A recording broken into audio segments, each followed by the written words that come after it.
1, go. Come on, M8, kick down, there we go. Now the M8 should come past.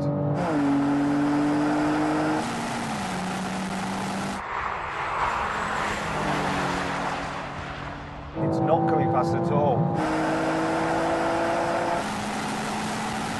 Oh, and I have a horrible feeling it's going to stay ahead too.